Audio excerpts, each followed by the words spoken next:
The harsh red sun of Kepler 442b cast long shadows across the mining colony as Jack Morrison walked toward the maintenance building. His boots crunched on the rough gravel path, each step echoing in the thin atmosphere. The air recyclers hummed constantly in the background, a reminder that this place was never meant for human life. Jack pulled his worn jacket tighter against the cold morning air. 5 years had passed since he first arrived on this forgotten world, and he still wasn't used to the bitter chill that seemed to seep into his bones. The man who once commanded the largest fleet in human history now carried a simple tool bag and work to keep air scrubbers running. The other workers nodded respectfully as he passed. They knew who he was, or rather who he used to be. Admiral Jack Morrison, hero of the Proxima campaign, defender of the outer colonies. Now he was just another exile, another person the government had thrown away. When he became inconvenient, Jack reached the maintenance building and punched in his access code. The heavy door slid open with a grinding sound that meant the motor needed replacement again. Everything on this world was falling apart, including the people who lived here. Inside, Sam Carter was already at work, hunched over a broken atmospheric processor. Sam had been Jack's communications officer aboard the flagship Aurora. When Jack was stripped of his rank and exiled, Sam had chosen to follow him. It was a decision that still surprised Jack, even after all this time. "Morning, Admiral," Sam said without looking up from his work. He always called Jack by his old rank, despite Jack's protests. "Just Jack," Jack replied, setting down his tool bag. "You know that?" Sam grinned and wiped grease from his hands. "Old habits die hard. Besides, these miners look up to you. You're still their Admiral, even if Earth doesn't want to admit it." Jack shook his head and picked up a diagnostic scanner. The morning routine was always the same. Check the life support systems, repair what was broken, and try to keep everyone alive. For another day, it was honest work, but it felt strange after spending decades planning military campaigns and commanding thousands of soldiers. The scanner beeped as Jack ran it over the air filtration unit. The reading showed declining efficiency, which meant they would need new filters soon. Everything on the colony was running on borrowed time, held together by determination and spare parts. "Any word from the supply ship?" Jack asked. 3 days late," Sam replied. "Captain Rodriguez says they're having engine trouble, but I think they're just avoiding this place. Can't say I blame them." Jack knew Sam was probably right. The mining colony was at the edge of human space, far from the trade routes and protection of the Earth fleet. The few ships that came here were usually desperate for work or running from something. It was exactly the kind of place where Earth sent people they wanted to forget. The door chimed, and Maria Santos walked in. She was the colony's unofficial leader, a former Earth Fleet tactical officer who had been discharged for questioning orders. Like many of the people here, she had found herself on the wrong side of politics. "Jack, we need to talk," Maria said, her expression serious. "I just got word from the communication station. There's a priority message for you." Jack frowned. Priority messages were rare on the colony, and they usually meant bad news. He followed Maria to the communication center, a small room filled with outdated equipment that barely managed to maintain contact with the outside world. The message was encrypted with military codes that Jack recognized from his days as fleet commander. Only a handful of people knew those codes, and most of them had testified against him at his trial. Jack's hands moved automatically over the decryption keys. Muscle memory taking over, the message was short, but it made Jack's blood run cold. "The hegemony is coming. Earth needs you. Meet me at the old mining station on Europa's moon. Come along, Kevin Walsh." Jack stared at the screen for a long moment. Kevin Walsh had been his chief science advisor during the war, one of the few people who had tried to speak in his defense at the trial. If Kevin was reaching out now, it meant something terrible was happening. "What is it?" Sam asked, reading the concern on Jack's face. "Trouble," Jack replied, deleting the message. "Maybe the kind that could affect all of us." The rest of the day passed in a blur of routine maintenance and worried thoughts. Jack tried to focus on his work, but his mind kept returning to the message. The hegemony was a coalition of alien species from the far side of the galaxy known for their aggressive expansion and complete disregard for other forms of life. If they were moving toward human space, it would mean war on a scale humanity had never seen. That evening, Jack sat in his small quarters, staring out at the red landscape through a scratched window. The colony's lights created small islands of warmth in the cold darkness, but beyond them lay nothing but empty rock and hostile sky. A soft knock interrupted his thoughts. Sam entered without waiting for permission, carrying 2 cups of synthetic coffee. He handed one to Jack and sat down in the room's only other chair. "You're thinking about that message," Sam said. "It wasn't a question," Jack nodded. "Kevin wouldn't contact me unless it was serious. He risked his career trying to defend me at the trial. And now he wants your help," Sam said. "After 5 years of silence, people tend to remember you exist when they need something," Jack replied bitterly. "The same people who called me a warmonger and a threat to peace." Sam leaned forward. "What did you do that was so wrong, Admiral? You saved the Centauri colony from the Zephyrian raiders. You saved thousands of human lives." Jack took a sip of the bitter coffee and sighed. "I disobeyed direct orders from the Galactic Council. They wanted me to stand down, to let the Zephyrians take what they wanted in the interest of maintaining peace. I chose to fight instead. And they exiled you for it." "They exiled me because I embarrassed them," Jack corrected. The Council had spent years building relationships with the Zephyrians, promising them trade deals and territory. When I destroyed their raiding fleet, it made all those promises worthless. Sam was quiet for a moment. "Do you regret it?" Jack looked out at the hostile landscape and thought about the families on Centauri who were alive because of his decision. "No, I'd do it again." "Then maybe that's why Kevin is reaching out," Sam said. "Maybe Earth needs someone who's willing to make the hard choices." Jack finished his coffee and stood up. "Maybe, but I'm not the same person who commanded the Aurora. That man believed in the system, believed that doing the right thing would be rewarded. This man knows better. This man is still willing to fight for what's right," Sam said quietly. "I've watched you for 5 years, Admiral. You've never stopped protecting people, even here on this forgotten rock." Jack looked around his small quarters at the few possessions he had brought with him into exile. On the desk sat a photo of his sister Rachel and her family on New Terra, one of the outer colonies. It was the only personal item he had kept from his old life. If Kevin is right, if the hegemony really is coming, then Rachel and her family are in danger, Jack said. "All the colonies are." "The Earth fleet can handle it," Sam said, but his voice lacked conviction. Jack shook his head. "The Earth fleet is commanded by people who care more about politics than protecting human lives. They'll negotiate and compromise while colonies burn. So what are you going to do?" Jack picked up the photo and stared at Rachel's smiling face. She had been proud of him once before the exile and the shame. Now she probably told people she didn't have a brother. "I'm going to meet with Kevin," Jack decided. "I need to know what we're really facing." Sam nodded. "I'll start preparing the shuttle." "No," Jack said firmly. "Kevin said to come alone. If this is as serious as I think it is, I won't risk you too." "With respect, Admiral, that's not your decision to make. You've been my commanding officer for 15 years. I'm not about to abandon you now." Jack looked at his old friend and saw the same loyalty that had brought Sam into exile with him. It was that kind of loyalty that had made the Aurora's crew legendary, and it was the same loyalty that had been betrayed by the people who should have stood by them. "All right," Jack said finally. "But if this goes badly, I want you to promise me something." "What?" "Promise me you'll get as far away from human space as possible. Find somewhere the hegemony won't bother to look and build a new life." Sam smiled grimly. "I promise I'll do whatever it takes to keep you alive, Admiral. That's the only promise I'm making."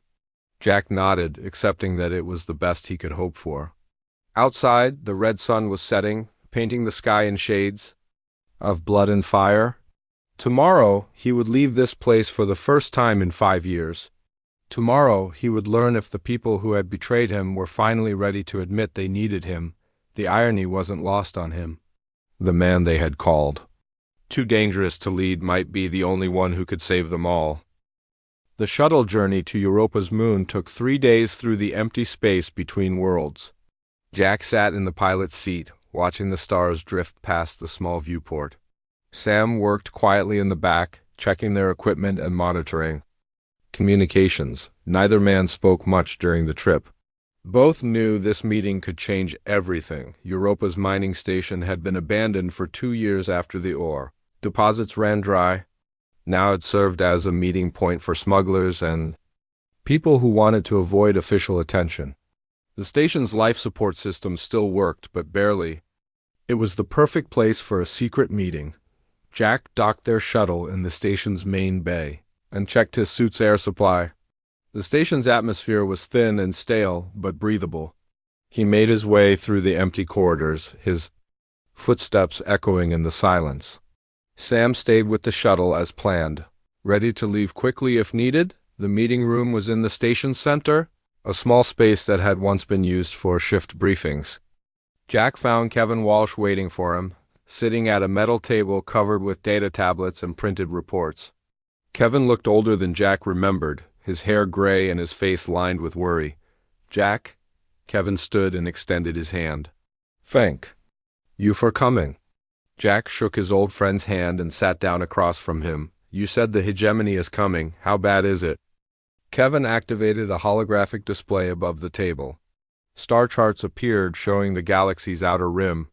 Red markers indicated hegemony-controlled systems, and there were far more red dots than Jack had expected.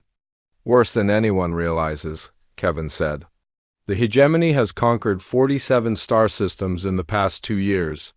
They're not just raiding anymore, Jack. They're building an empire." Jack studied the display, his military mind automatically analyzing the patterns. "They're moving in a straight line toward the core systems. This isn't random expansion." "No, it's not," Kevin agreed. "They have a plan and we're the target. Intelligence estimates they'll reach the outer human colonies within 6 months." Jack felt a chill that had nothing to do with the station's cold air. What about the Galactic Council? They're supposed to prevent this kind of aggression.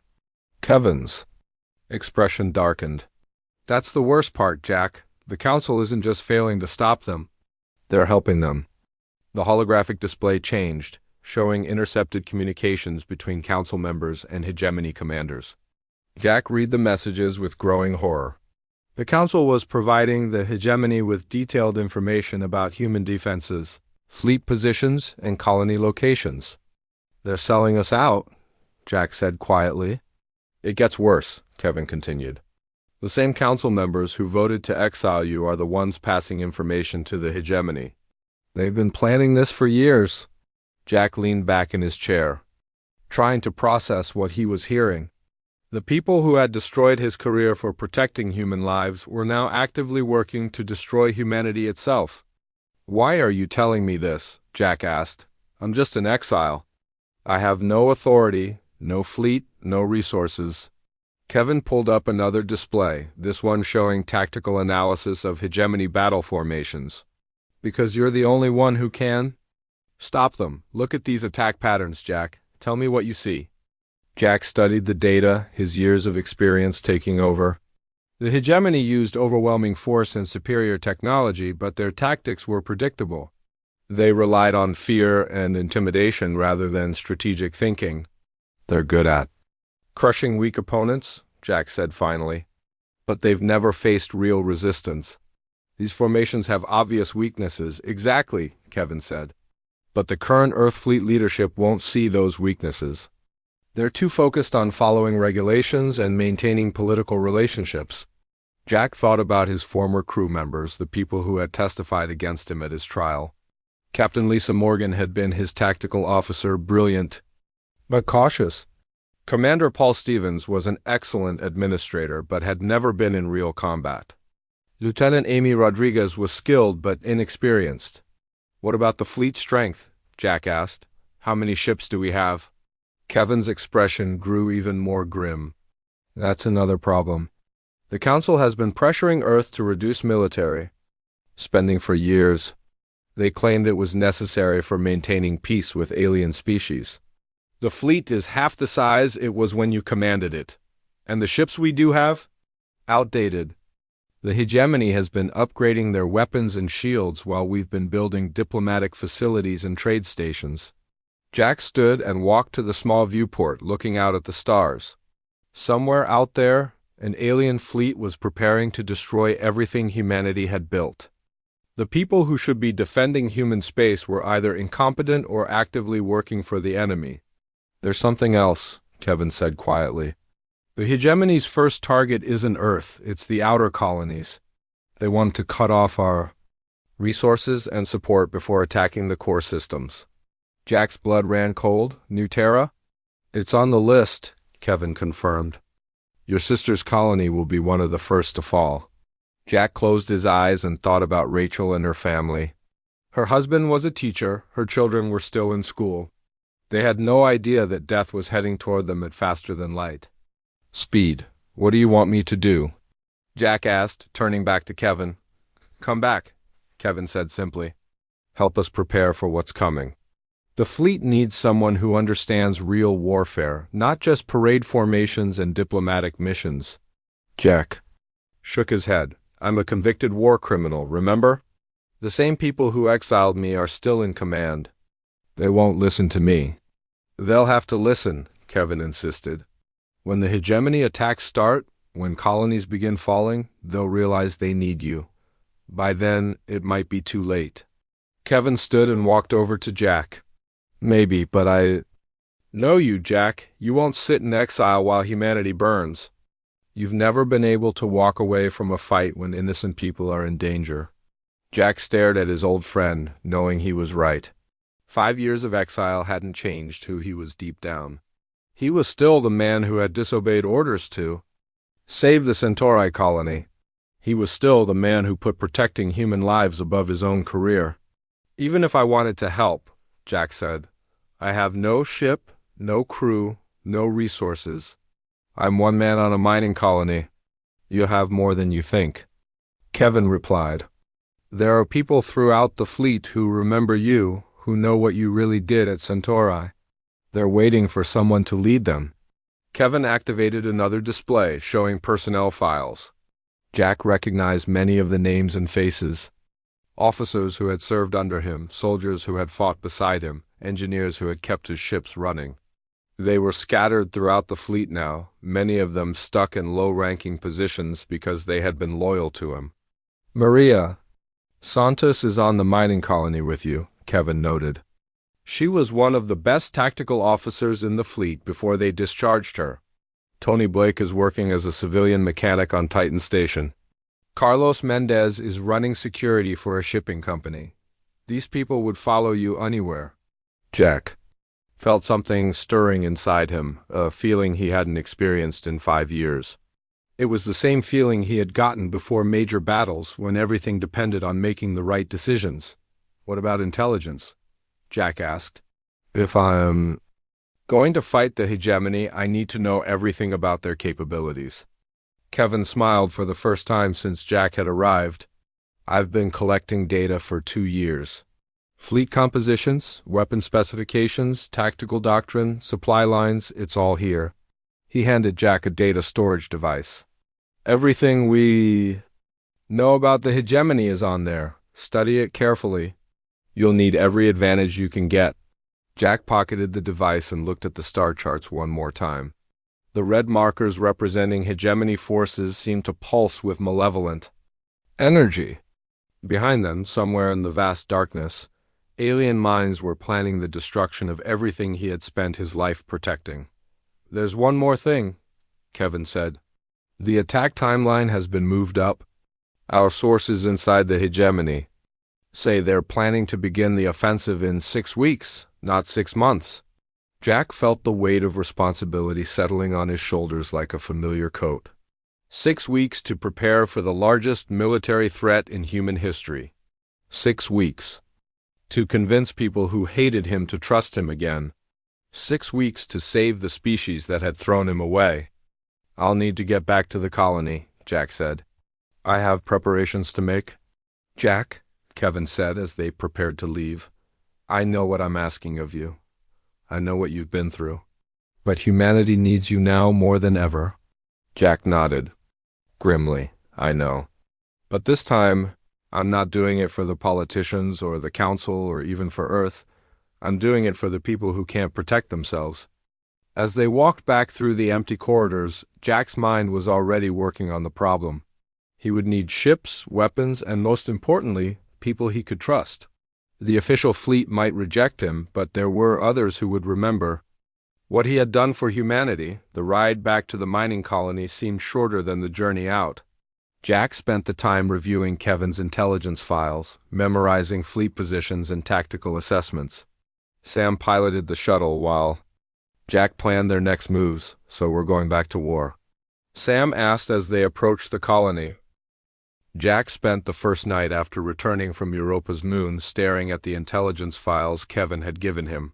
The data painted a clear picture of humanity's coming destruction. The hegemony had more ships, better weapons, and most importantly, they had insider knowledge of every human defense. By morning, Jack had made his decision. He would have to contact his former crew, the same people who had testified against him at his trial. It would be humiliating, but if it saved human lives? His pride was a small price to pay. The communication took 3 attempts to connect. When Captain Lisa Morgan's face finally appeared on the screen, her expression was cold and professional. She had changed in the 5 years since his exile. Her hair was shorter, her uniform bore new rank insignia, and her eyes held none of the warmth they had once shown him. Admiral Morrison, she said formally, I was told you might try to contact me. I should inform you that this conversation is being recorded. Lisa, we need to talk, Jack said. Humanity is in danger. The hegemony is planning to attack the outer colonies in 6 weeks. I'm aware of the hegemony situation, Morgan replied. The fleet is monitoring their movements. We have everything under control. Jack felt frustration building in his chest. You don't understand. They have help from inside the Galactic Council. They know about our defenses, our fleet positions, everything. That's a serious accusation, Morgan said. Do you have proof?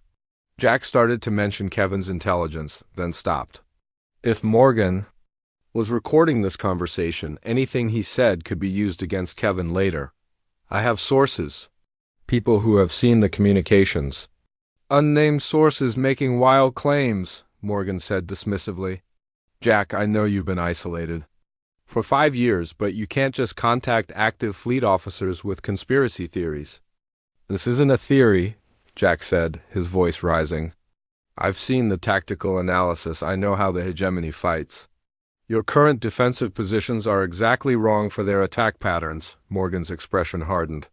My defensive positions are based on current fleet doctrine and approved by Earth Command.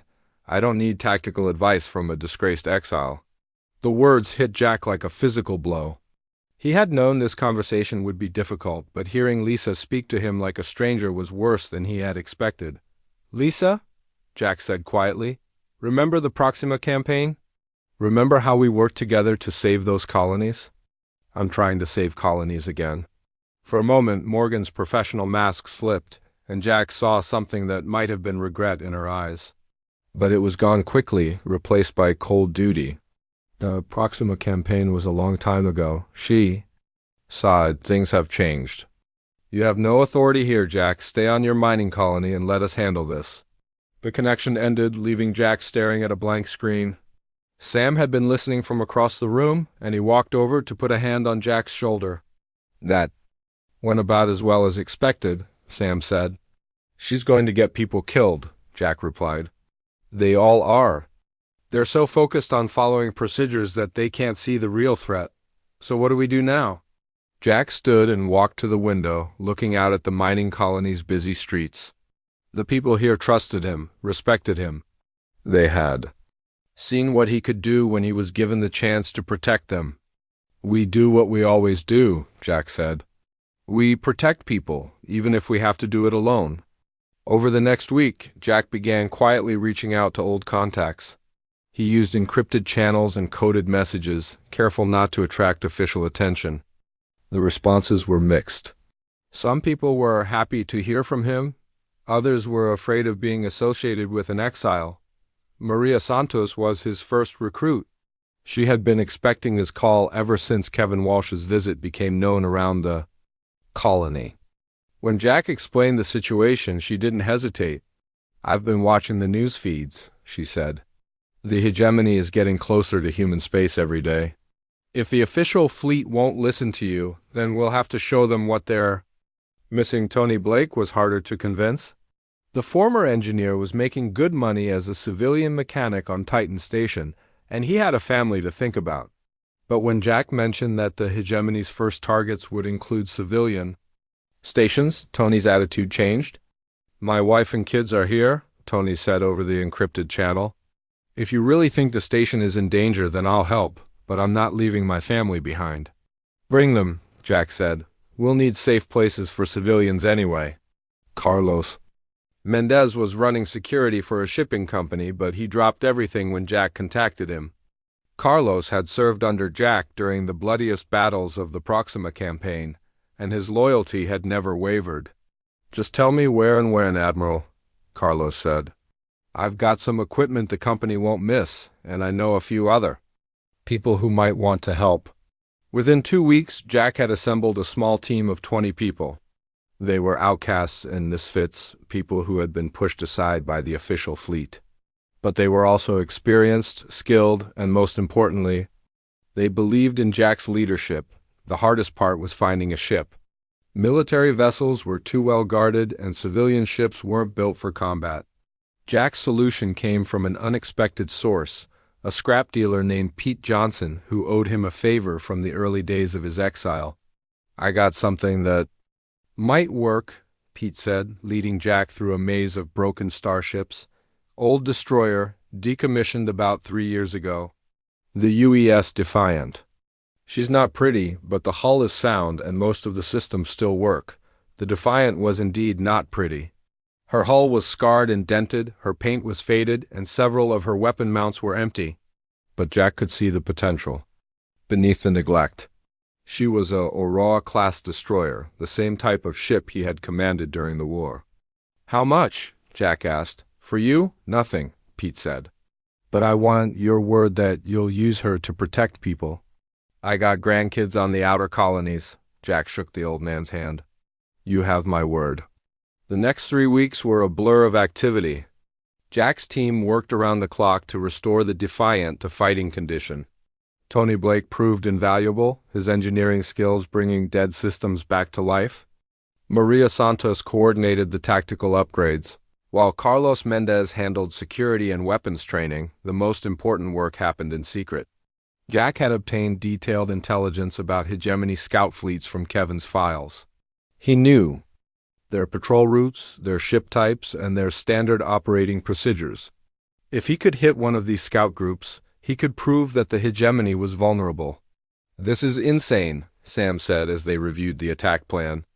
"We're talking about taking on 3 hegemony destroyers with 1 rebuilt wreck." "The Defiant isn't a wreck," Jack replied. "She's a weapon. And we have advantages they don't expect." "Like what?" "They think humans are weak," Jack explained. "They've been crushing colonies that can't fight back. They're not prepared for someone who knows how to hit back." The plan was simple in concept but complex in execution. Jack would use the Defiant's superior speed to separate the hegemony ships, then attack them one at a time. The key was avoiding their heavy weapons while getting close enough to use the human advantages, better targeting systems, and more skilled crews. 3 days before the planned attack, Jack received an unexpected message. Lieutenant Amy Rodriguez had somehow obtained his communication codes and was requesting a private meeting. Jack was suspicious, but he agreed to meet her at a neutral location. Rodriguez looked nervous when she arrived at the small trading post Jack had chosen. She kept glancing around as if she expected to be followed. When she spoke, her voice was barely above a whisper. "Jack, I need to tell you something," she said. "The fleet knows about your activities. Admiral Kane has been monitoring communications from the outer colonies." Jack wasn't surprised. Kane had been his rival for years, and the man had always been more politician than soldier. What does he know? He knows you're gathering people. And resources. He thinks you're planning some kind of rebellion against Earth authority. And what do you think? Rodriguez was quiet for a long moment. I think you're trying to save us all. The same way you saved Centauri. Then why are you warning me? Because Kane is planning to arrest you before you can act. He's got a task force. Heading for the mining colony right now. Jack felt a chill. If Kane arrested him now, there would be no one to stop the hegemony attack. The scout fleet would complete their mission, and the main invasion would proceed as planned. There's something else, Rodriguez continued.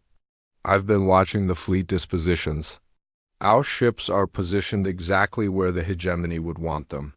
It's like someone is helping them plan their attack. Someone is? Jack said grimly. Kane is working with them. Rodriguez's eyes widened. That's impossible. He's a fleet admiral. Power makes people do terrible things, Jack replied. Kane would rather rule over the ashes of humanity than risk losing his position.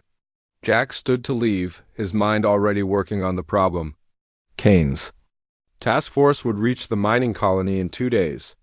That meant Jack had to accelerate his timeline and attack the hegemony scouts immediately. Amy, Jack said, I need you to make a choice. You can go back to the fleet and pretend this conversation never happened, or you can help me save humanity. The used Defiant dropped out of faster-than-light travel at the edge of the Kepler 298 system, exactly where Jack's intelligence said the hegemony scout fleet would be. 3 alien destroyers hung in space like dark metal predators, scanning the system for signs of human activity. Jack stood on the bridge of his restored ship, watching the enemy vessels through the tactical display. His crew of 20 worked quietly at their stations, each person focused on their assigned task. They all knew this mission would either prove that humanity could fight back or get them all killed. Range to targets? Jack asked. 15,000 kilometers, Maria Santos replied from the tactical station. They haven't detected us yet. Engine status? All green, Tony Blake reported from engineering. She's running better than she has in years. Jack nodded and activated the ship's communication system. All hands, this is the Admiral. Today we prove that the hegemony can be beaten. Remember your training, trust your teammates, and let's show these aliens what humans are made of. The attack began with the Defiant accelerating toward the nearest hegemony ship. Jack's plan was to use his ship's superior speed and maneuverability to separate the enemy vessels, then engage them one at a time. The key was hitting hard and fast. Before they could coordinate their response, the first hegemony destroyer never saw them coming. The Defiant's weapons tore through its shields and hull plating, causing massive explosions that lit up the darkness of space.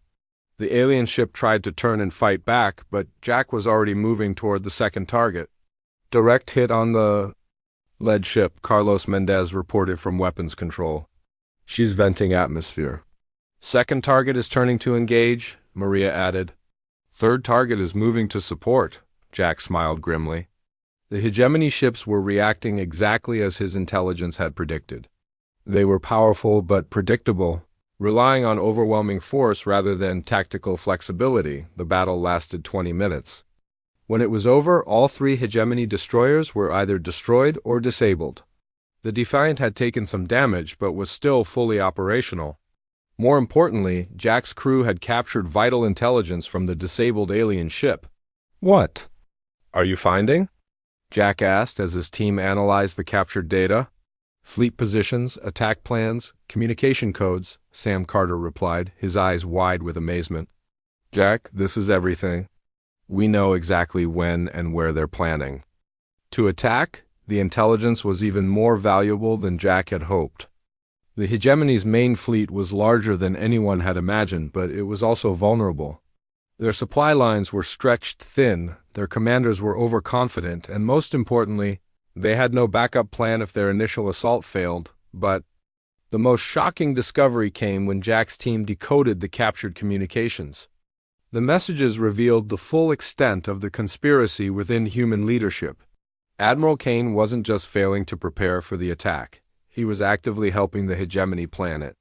"Look at this," Maria said, showing Jack a decoded message. "Kane has been sending them detailed information about our defensive positions for months. He's told them exactly where to attack for maximum damage."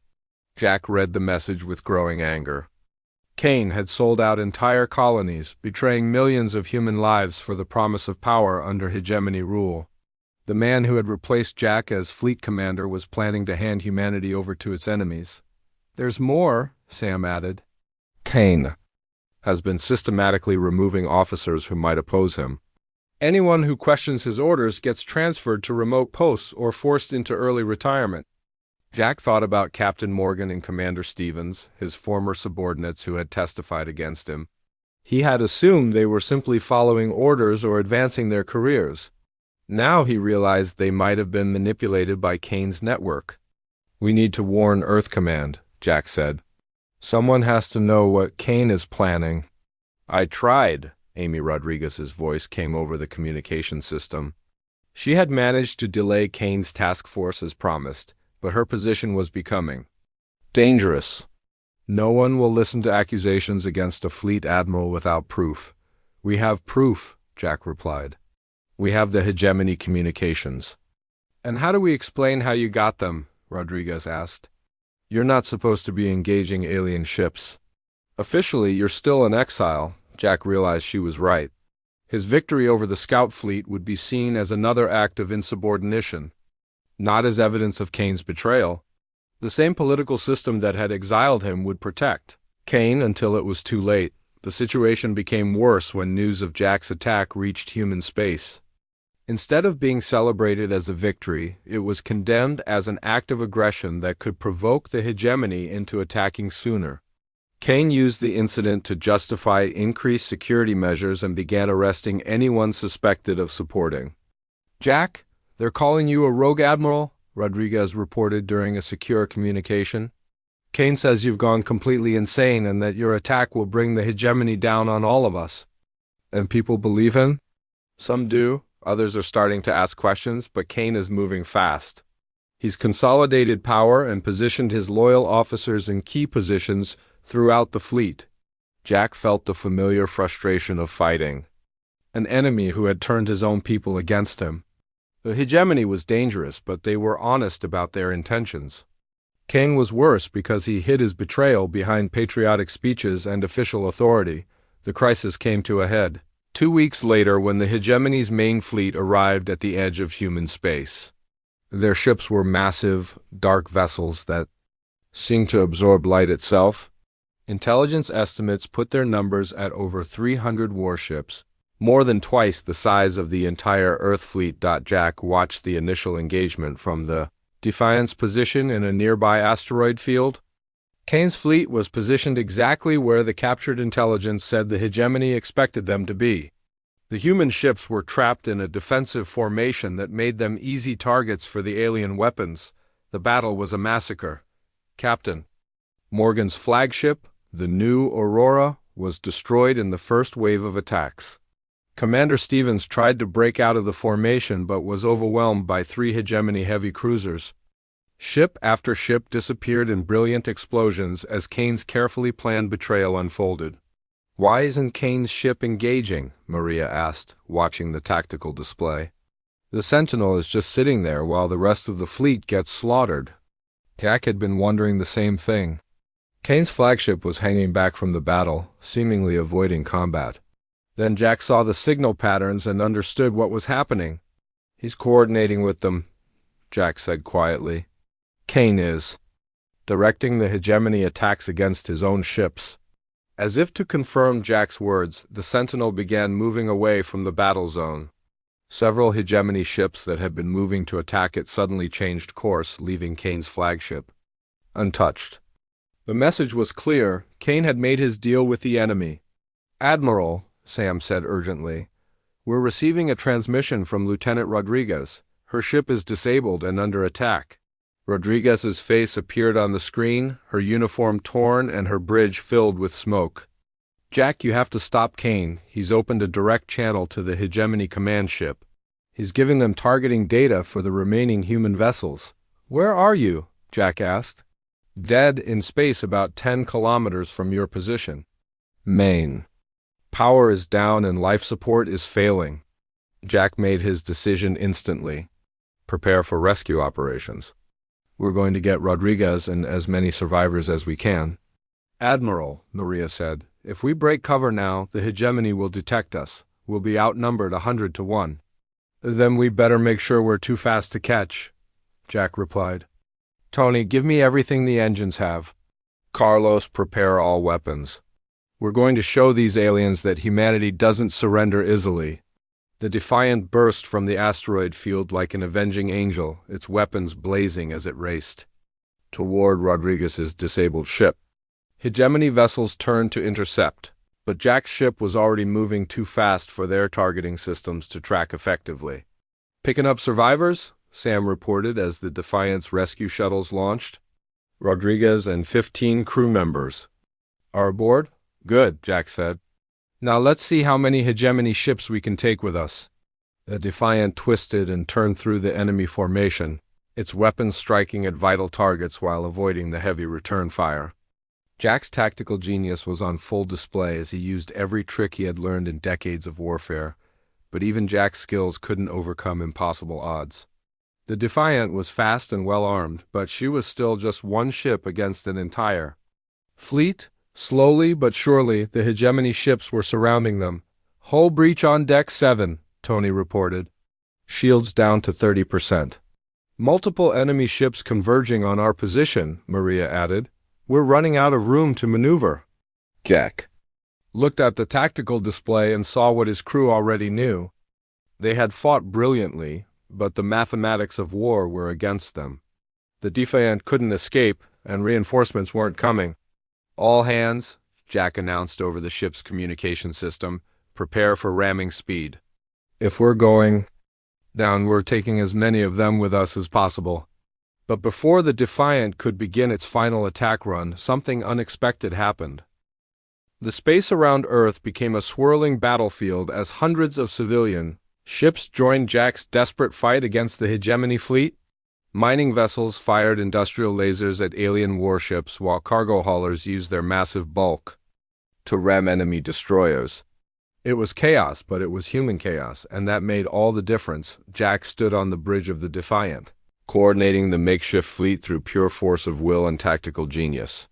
The civilian captains had no military training, but they had something more valuable: the determination to protect their homes and families. Colonial ship prospector, break off your attack run, Jack ordered into his communicator. You're heading into a crossfire zone.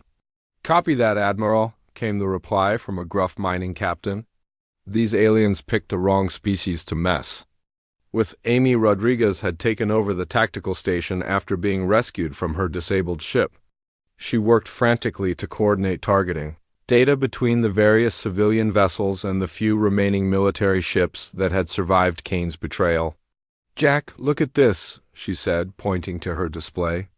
The hegemony command ship is hanging back from the main battle. It's almost like they're afraid to get too close to the fighting. Jack studied the formation and saw what Rodriguez meant. The massive alien flagship was positioned at the edge of the battle zone, protected by layers of escort ships. It was directing the attack but avoiding direct engagement. That's their weakness, Jack realized. Their whole command structure depends on that one ship. If we can take it out, the rest of their fleet will fall apart. How do we get past all those escorts? Sam Carter asked from his position at the communications station. Jack looked at the tactical display, his mind working through possibilities. The hegemony had more ships and better weapons, but they were fighting a defensive battle now. The civilian fleet had disrupted their planned attack formation, forcing them to spread out to deal with threats coming from multiple directions. We use their own tactics against them, Jack said. They expect overwhelming force and coordinated attacks. We give them something they can't plan for: complete unpredictability. Over the next hour, Jack orchestrated a campaign that military historians would later call the most brilliant tactical display in human history. He used the civilian ships like pieces on a chessboard, creating diversions and false attacks that drew Hegemony forces away from their command ship. A group of passenger liners pretended to flee the battle, then turned and attacked a squadron of alien cruisers from behind. Cargo haulers disguised their approach as debris from destroyed ships, then opened fire at point-blank range. Every civilian captain seemed to understand exactly what Jack needed without being told. But the cost was terrible. Human ships disappeared one by one, their crews dying to protect Earth and the colonies. Jack watched good people sacrifice themselves and felt the weight of every lost life. These weren't trained soldiers. They were miners and traders and teachers who had come to fight because no one else would. "Admiral," Tony Blake's voice came over the intercom from the engine room. "We're down to 40% power. The engines can't take much more of this abuse. How long can you keep us running?" Jack asked. "Maybe another hour if we're lucky. But if you're planning something crazy, now would be the time." Jack looked at the battle display one more time. The Hegemony command ship was finally within range, but it was still protected by dozens of escort vessels. Getting close enough to attack it would require running through a gauntlet of enemy fire that no ship could survive, unless the ship didn't plan to survive. "All stations," Jack announced, "prepare for final assault. Target is the Hegemony command." "Ship, Jack," Rodriguez said quietly. "That's a suicide run. We'll never make it through their defensive screen." "Yes, we will," Jack replied. "Because we're not going to fight our way through. We're going straight at them, full speed, no stopping." Sam looked up from his station with understanding and sadness in his eyes. "You're planning to ram them." "The Defiant is an old ship, but she's got a tough hull and a full load of explosive ammunition," Jack explained. "If we can get inside their energy barriers, we can do enough damage to cripple their command systems." The bridge fell silent as everyone realized what Jack was proposing. It was a one-way mission, a final sacrifice that would save Earth but cost them their lives. "Sir," Maria Santos said formally, "I volunteer to stay with the ship." "So do I," Carlos Mendez added. One by one, every member of Jack's crew volunteered to stay for the final attack. These people had followed him into exile, had rebuilt their lives around loyalty to him, and now they were willing to die with him. "You don't have to do this," Jack told them. "We can evacuate most of the crew to the civilian ships." "With respect, Admiral," Sam said, "we've been with you this long. We're not leaving now." Jack felt a surge of pride and sadness. These were the kind of people worth dying for, worth saving. If his sacrifice could give them and millions of others a chance to live free, then it was a price he would gladly pay. "Amy," Jack said to Rodriguez, "I need you to coordinate with the civilian fleet after we're gone. Keep them fighting until help arrives from the outer colonies." "I should stay with the ship," Rodriguez protested. "No," Jack said firmly. "You need to survive. You need to tell people what really happened here. Tell them about Kane's betrayal, about the civilians who came to fight, about everyone who died to protect humanity." Rodriguez nodded reluctantly and prepared to transfer to one of the civilian ships. As she left the bridge, she paused and saluted. "Jack, it's been an honor serving with you again, Admiral." The Defiant began her final approach toward the Hegemony command ship. Jack pushed the engines to maximum power, racing through the enemy formation as alien weapons fired at them from all directions. The ship's hull glowed red-hot as energy beams struck it, but the old destroyer kept flying. "Shields down," Tony reported. "Hull breaches on multiple decks. But we're still in one piece." "Distance to target?" Jack asked. 5,000 kilometers in closing, Maria replied. "Enemy command ship is trying to retreat, but we're gaining on them." The Hegemony escorts were converging on the Defiant now, desperately trying to stop the human ship before it could reach their flagship. But Jack's ship was moving too fast, driven by engines that Tony Blake had pushed far beyond their design limits. 3,000 kilometers, Maria announced. 2,000. 1,000. All hands brace for impact, Jack ordered. "It's been an honor serving with all of you." The last thing Jack saw was the massive bulk of the Hegemony command ship filling the view screen. Then the Defiant struck with the force of a small asteroid. her hull and ammunition exploding in a brilliant flash that could be seen from Earth's surface. The destruction of the hegemony. Command ship sent shockwaves through the alien fleet.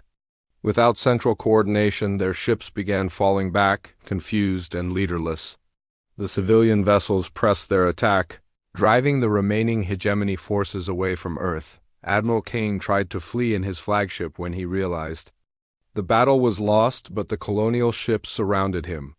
He was arrested by his own officers when they learned about his betrayal.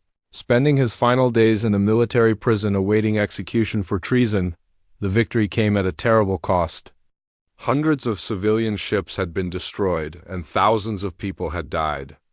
But Earth was safe, and humanity had proven that it would never surrender to alien oppression. Amy Rodriguez kept her promise to Jack. She testified at Kane's trial, exposing the full extent of his betrayal. She spoke at memorial services across human space, telling the story of Jack Morrison and his crew's final sacrifice. She made sure that history remembered not just the victory, but the price that was paid for it. Years later, when Earth's children learned about the Battle of Seoul in their history classes, they learned about ordinary people who became heroes when their species needed them most. They learned about miners and merchants who flew their ships into battle against impossible odds. And they learned about Jack Morrison, the man who saved the people who had betrayed him because it was the right thing to do. Jack's name was cleared posthumously, and he was awarded every honor the Earth government could bestow. But the real monument to his memory was something more important, a generation of humans who understood that protecting others was worth any sacrifice. The hegemony never attacked human space again. They had learned that humanity was not a species that could be easily conquered or controlled. When humans fought for their homes and families, they became something more dangerous than any alien army. They became unstoppable. In the end, Jack Morrison had achieved something greater than military victory. He had shown an entire galaxy what humans were capable of when they refused to give up. His final mission had saved not just the people who betrayed him, but the very idea that some things are worth dying for. The stars remembered his sacrifice, and humanity never forgot the lesson that true heroism isn't about glory or recognition, but about doing what's right even when no one else will.